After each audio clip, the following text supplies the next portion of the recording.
for everyone staying on time.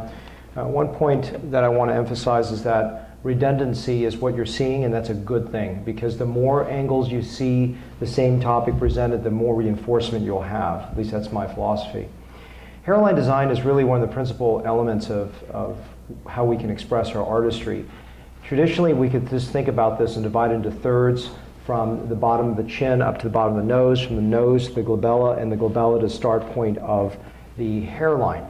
That is one way to do it. I believe it's a little bit more reliable to look at what we talked about earlier, which is that transition from the vertical to the horizontal plane, or also is known as a shingle point, where you see the hairline start where the forehead ends.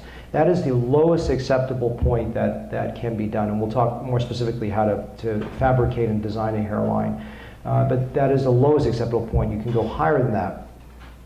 The problem sometimes if you make the lowest acceptable point your hairline is that it may not age well for the person. It may be too aggressive. Then you could be too conservative and draw this hairline way up there, and then you fail to frame the face. And so taking a step back and understanding the reason to design a hairline, why do we even do a hair transplant?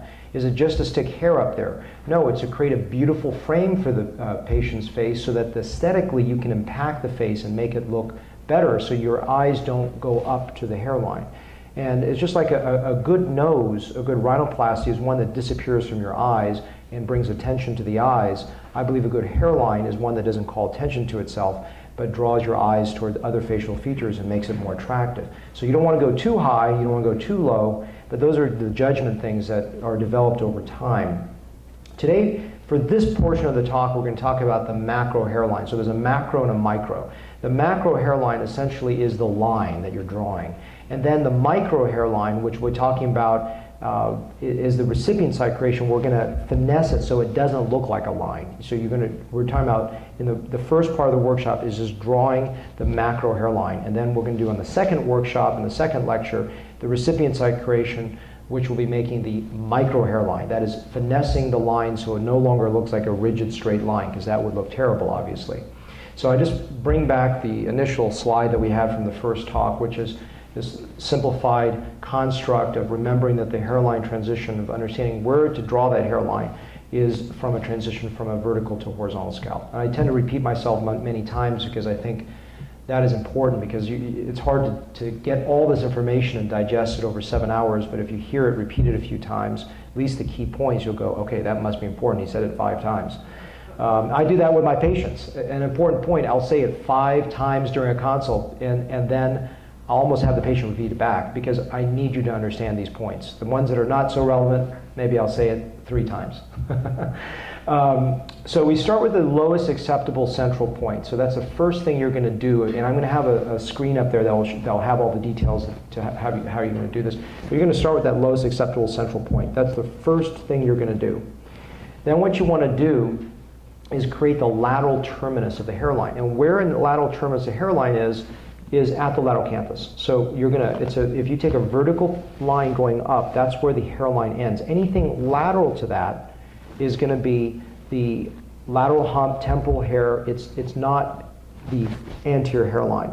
So you draw that line up from the lateral canthus, that's where it stops. So that's why when you see someone with a comb over that's taking hair from temporal bearing hair and bringing it medially, they don't look right, because that hair should go lateral, should not go medial. That's why your brain is going, that's not right, what's wrong with it? So you don't want to create hairlines that go past the lateral canthus, otherwise it won't look right. So you're going to create those lateral termini of the hairline. And how to do that is going to be a point that we're going to discuss next, which is how far back should you make it? You know, and if you want to make it more suppressed, you would take it further back, more conservative, a little bit more aggressive, you bring that forward. And then you're going to design this hairline and shape it. So there's many ways to connect those 3 dots. You can connect them in a broad, rounded stroke. You can make it a little bit more suppressed, maybe at the mid-pupil, maybe at the lateral limbus where it's starting to suppress back, and maybe even make it more concave as it hits that lateral terminus. And those are different design patterns. So what would make you do one or the other? Part of that, it could be the facial shape. The person has a very broad, wide head. You don't want to make the suppressed little hairline look weird. Maybe the person has a very narrow head. You may make it narrower.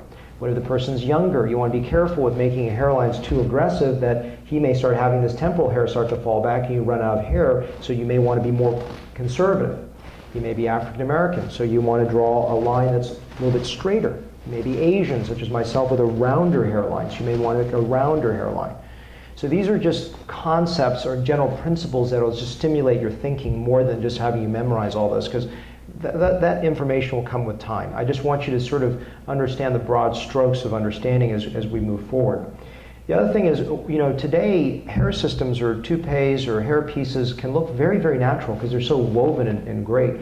But the one giveaway that can be there if someone has more advanced hair loss is that it's very hard to get a hair piece to look good in the temple area. And that's why sometimes you can just build the temple up with a transplant with a hair piece. But this is what's called a lid effect, is if you draw a very aggressive frontal hairline and the temple is receded back here, that pattern is not natural. It tends to unzip naturally going back this way. We are really not going to talk about temporal reconstruction. I know that's something that you guys are probably really wanting to know about, but I believe it's an advanced topic. You can really mess up a result in your first, I would say, 5 years in practice if you're just building a temple, because it's got to be super flat. It's got to be, angle is very difficult to do right. If you have a temple that looks messed up, that person's screwed, okay? So you need it really super flat, and it's also really hard for an assistant to place into it if they're just starting out.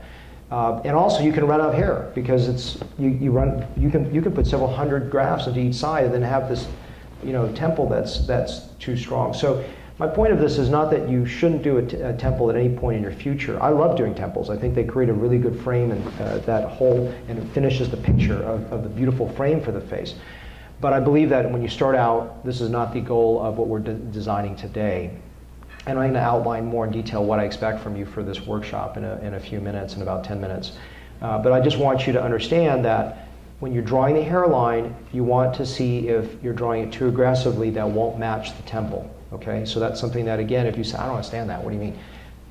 We'll work with live people. It's much harder to talk about this without actually seeing an example of this. The other thing that I've seen, and just I think it's a really important point, is watching my students at St. Louis do this. They fail to look at the lateral side of the patient. And when you draw and connect those dots, if your dots connect down like this and they slope downward, this doesn't exist in nature. It has to be either flat or more conservatively it's going to tilt up. So always when you're checking your hairline, check from a frontal view, check from a look down view, look at the side view. And what you're looking for the side view is that if you're a little bit more conservative, which hopefully you will be more conservative when you're first drawing those hairlines, the side angle should slope upwards and backwards. It never slopes down. Okay, so I repeat, it never slopes down. Something just to keep in cross-check on that. Another little pearl that's been helpful for me when I draw the hairline is I use a mirror, because the scalp topography is going to be really interesting. You're going to draw a hairline, and then you're going to look in the mirror, it's going to look like this. You're going to say, why did it do that? I mean, I just drew this perfectly straight hairline. Why is it all off? The reason for that is the scalp topography is such that you may have a bump over here, maybe skewed a different angle. And when the patient looks in the mirror or gets a photograph in a two-dimensional plane, it changes the way that hairline works. So you have to compromise between the 3D perspective and the 2D perspective. The other thing that's very important is I like using a mirror very early on. You draw a quick line and then you look in the mirror, because what looks straight to you on a first pass, once you put the mirror up, you go, wow, I'm really off. It gives you a very quick flattening effect. I think part of what it does is it reduces the complexity of the hairline. Because the hairline is, when you're looking at 3D with two eyes, you're trying to make all this sense of how the hairline looks. Once you flatten it with a mirror, you get an immediate sense of, okay, is it off? Is it asymmetric? Is the sloping off? Is the shape off? So it's a very good cross-check. We got mirrors back there for you to help you with that. So I'm going to leave this slide up as we start to do this exercise. Before we go back to the back to do the drawing, what I want to explain to you, I'm going to review these principles, and then I want to go through with you what I expect from you from the exercise. So remember, what we're going to start with first is to do that shingle point, or that central point, the lowest acceptable point on the head and the central area where the transition from vertical to horizontal scalp. Then we're going to create the lateral termini, okay, and that's going to be probably in the hairline, because remember, I don't want you to reconstruct temples, because you could build it way up in the front here, then build this aggressive temple. but I don't want you to do that. I want you to be more conservative. So you're going to probably end your lateral termini or lateral points somewhere in the existing hairline back here, okay? Then the shape, the easiest thing to do when you start drawing it is to draw a little curve right in the center and just sort of make that stroke going forward, and then just to expand it going up toward the lateral canthus, you can gently draw it, and you're just sort of like sketching. If you ever sketch with charcoal, you're just creating little strokes as you go forward, and you're curving it. And you're either going to curve it based on some of those principles we discussed, a little bit rounder or a little bit more suppressed, and you can transition it at the mid-pupil as an example. You can transition the lateral limbus, lateral canthus. Well, not lateral canthus, is going to be too far. That's where the end point is. But you're going to transition at different points, and you're going to see what is going to make the most sense for that. That's an aesthetic judgment that will be developed. And then you're going to check it at all different angles, and I just repeat, it's important for you to look at the lateral aspect again to make sure that the angle tilts up or is relatively flat. As I mentioned to you, this is not a goal to do temples. If you've been doing hair for many years and you're here as more of an intermediate advanced person, and you can tell me you've been doing hair for many years, and you want one of your proctors or professors to teach you that, that's great, but I'd rather you really not focus on temple design. And then just cross-checking with a mirror. Again, I like doing that pretty early on in the development of the hairline. What we're going to do is practice on each other, and I think what I found is that it's such a fast learning curve when you do that. When you start to draw on like a styrofoam head, you get a sense of it, but it's so much faster drawn on a real person. I apologize if you're sensitive with a little bit of loss, but this is just a learning thing. We're just drawing each other. And what I would like to do is focus on the male hairline. So if you're a woman, you're going to draw if you're a man drawing on a woman's head, it's going to be probably a transgendered hairline, if you will. But what I mean by that is draw a male hairline. I don't want any female hairlines. It's an advanced topic. We will be discussing female hairline, but it's outside the scope of what I want you to do. I want you to draw a simple, straightforward male hairline that follows these basic principles, and we'll leave the screen up up here so you can take a look at that.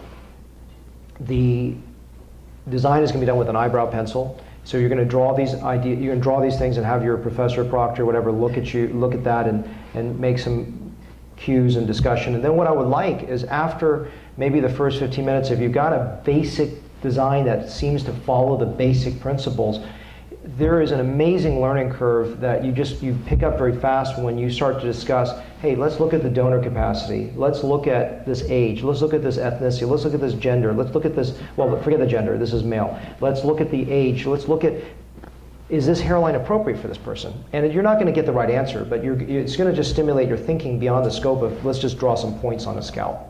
And that's helpful for maybe my proctors or the doctors that are the teachers that are going to help out with this as well. So I would like for all of you to pair up with another person and go to the back where we have our stations are in the back. And don't use the melons. The melons will be the second exercise. But there's an eyebrow pencil. There's some alcohol pads that you can draw on and erase. And then I want after all the students go back there, I want the teachers to figure out how to equally allocate. You can actually move around too if you want. Okay, so start doing that if you don't mind.